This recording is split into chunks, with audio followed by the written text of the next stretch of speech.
Hello everyone!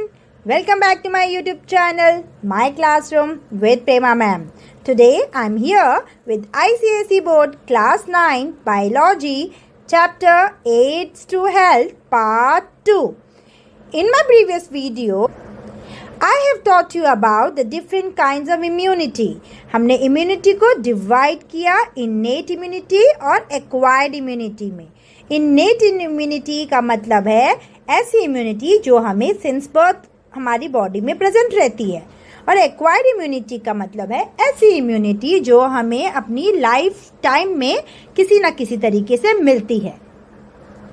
We can further divide this innate immunity into two, that is non-specific and specific, and also acquired immunity can be further divided into active and passive immunity.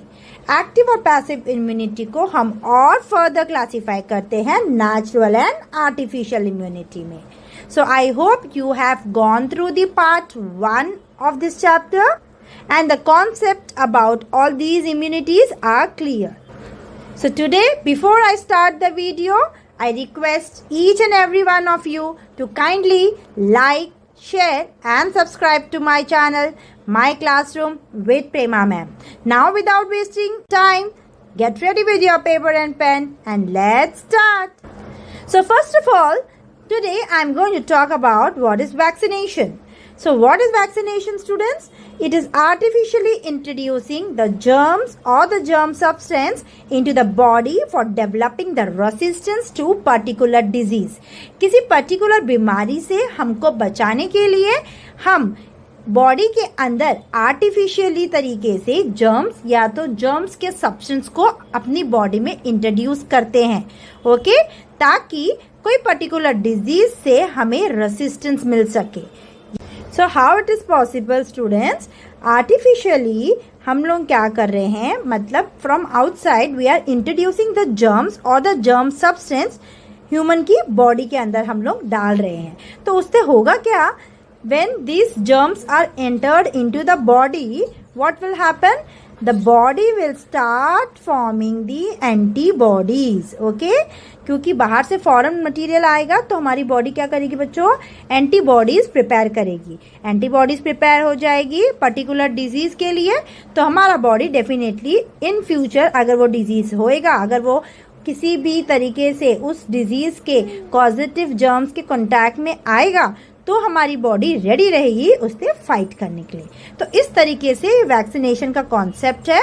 I hope you have understood. So now let's see the different categories of vaccines. Okay, so there are mainly 4 categories of vaccine. The first is the killed germs.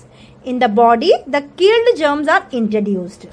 Second is the living but weakened germs. Okay, the germs are living but they are not in an active state. They are weakened. कमजोर है, तो वो बीमारी नहीं फैलाएंगे लेकिन वो germs carry करेंगे. Okay, then the third is living and fully poisonous germs. Okay, ये हम क्या कर रहे हैं, बॉडी में इंट्रोड्यूस कर रहे हैं.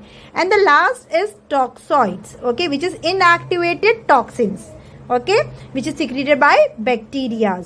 सो ये टॉक्सॉइड्स हम क्या करते हैं, बॉडी में इंट्रोड्यूस करते हैं, जिसकी वजह से बॉडी एंटीबॉडीज बनाता है और पर्टिकुलर डिजीज के लिए इम्यून हो जाता है. So now we are going to talk about all this vaccines in detail.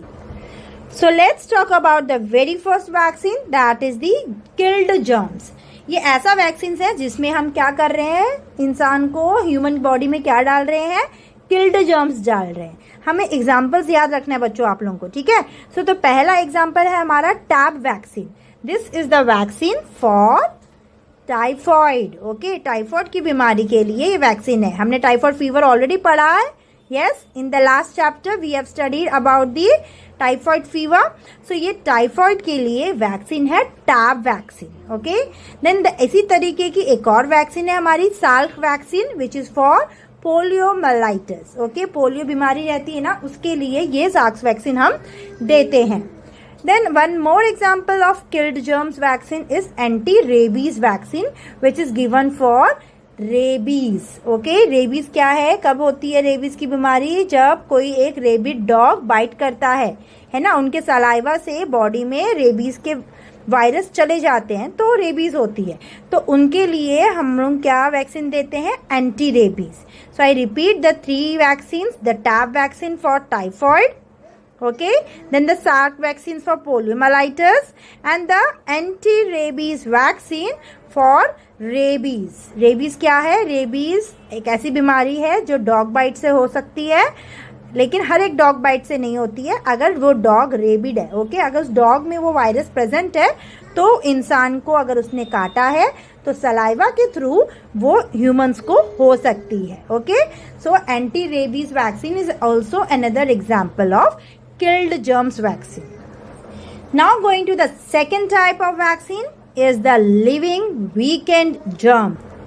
Here the germs are introduced into the body but they are weakened. इतना पावरफुल नहीं रहता है तो बीमारी नहीं फैलाता है, लेकिन बॉडी में एंटीबॉडीज बना सकता है।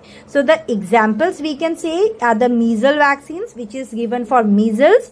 मीजल बीमारी का नाम भी है, वैक्सीन का नाम भी है। मीजल के लिए जो वैक्सीन देंगे वो है मीजल्स की vaccine. Okay, then is the BCG vaccine.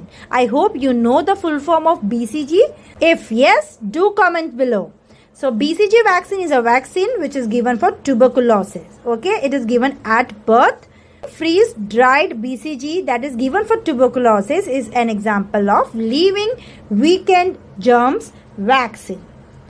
Coming to the third type of vaccine is the living fully poisonous germs. Yes, the poisonous germs are introduced into the body. Okay, so this was done for smallpox. अभी हम बोलेंगे poisonous germ से तुम्हारी body के अंदर जाके भी तो प्रॉब्लम करेंगे, बट बच्चों जो बीमारी है जिससे हमें वो रेसिस्टेंट करेगा उस बीमारी का जर्म्स नहीं डाल रहे हम। ओके, हम उस बीमारी का फुली पॉइजनस जर्म्स नहीं डाल रहे।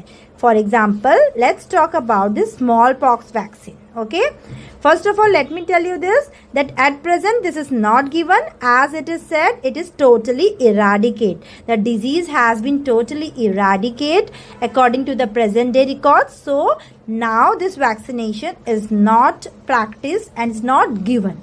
तो ये होता कैसे था? ओके, वी शुड नो कि इस टाइप का भी हम वैक्सीन बना सकते हैं। So here the living fully poisonous germs are introduced. लेकिन बच्चों हम स्मॉल पॉक्स के जर्म्स को इंट्रोड्यूस नहीं कर रहे हैं।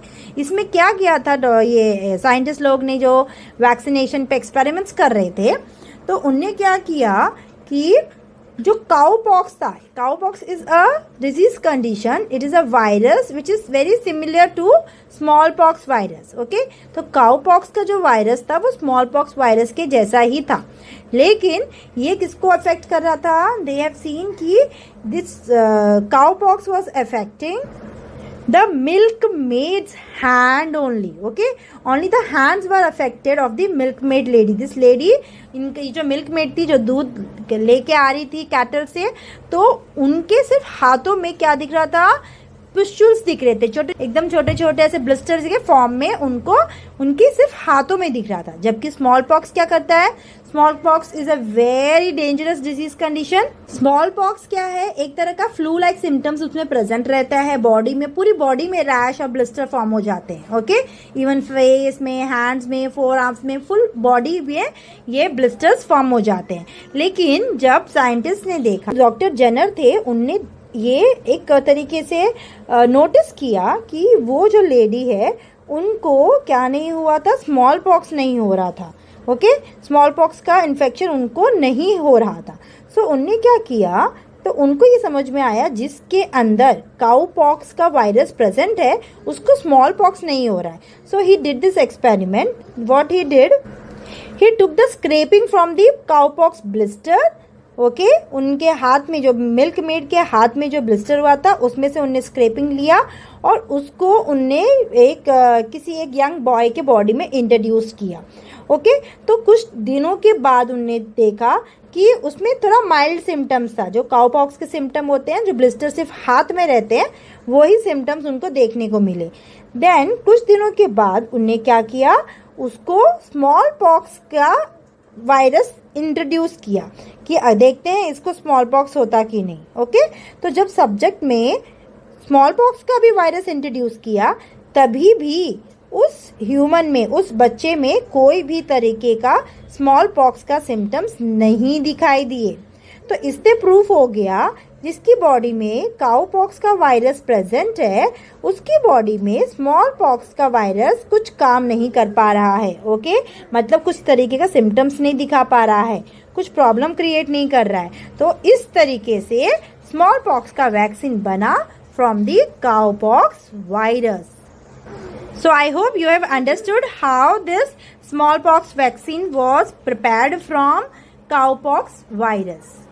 Now coming to the last type of vaccine, that is toxoids. So toxoids are what? They are inactivated toxins secreted by bacteria. Okay? ये हमारी बॉडी में हम इंट्रोड्यूस करवाते हैं इंजेक्शंस के थ्रू। ओके, इसमें आप वैक्सीन के एग्जाम्पल्स में आप डिप्थीरिया और टेटनस वैक्सीन लिख सकते हैं। As I told you, the inactivated toxins are secreted by bacteria and is made harmless by adding formalin. अभी हम डायरेक्टली टॉक्सिन्स को नहीं डालते हैं, इनएक्टिवेटेड टॉक्सिन को डायरेक्टली इंट्रोड्यूस नहीं करते हैं, तो इनएक्टिवेटेड टॉक्सिन्स को हम ऐड कर देते हैं फॉर्मेलिन के साथ में, ताकि वो इतना हार्म हमारी बॉडी को ना कर सके। लेकिन फिर भी वो इतने कैपेबल रहते हैं कि वो एंटीबॉडीज प्रिपेयर कर पाते हैं। Okay, they are capable to produce antitoxins. So I hope you have understood all the 4 categories of vaccines. Here comes another term, immunization. So what is immunization? It is developing the resistance to disease producing germs or other toxins by introducing killed germs or the germ substance to induce the production of specific antibodies. Okay, तो immunization और vaccination is almost एक ही है। vaccination क्या है? वो practice है जिसके through हम आर्टिफिशियली जर्म्स को डालते हैं। लेकिन इम्यूनाइजेशन क्या है? जब हमारा बॉडी डेवलप करता है रेसिस्टेंस को, तो उसको हम बोलते हैं immunisation. Understood? So it is developing the resistance to disease producing germs. So I hope you have understood what is vaccination and what is immunization. You have also studied about the different categories of vaccine. I hope I have made it clear the different various categories of vaccines and especially how smallpox vaccines was made from cowpox virus. If this video turns out to be really useful for you guys, don't forget to like, share it with your friends and subscribe to my YouTube channel, My Classroom with Prema Ma'am. Thanks for watching. Bye bye.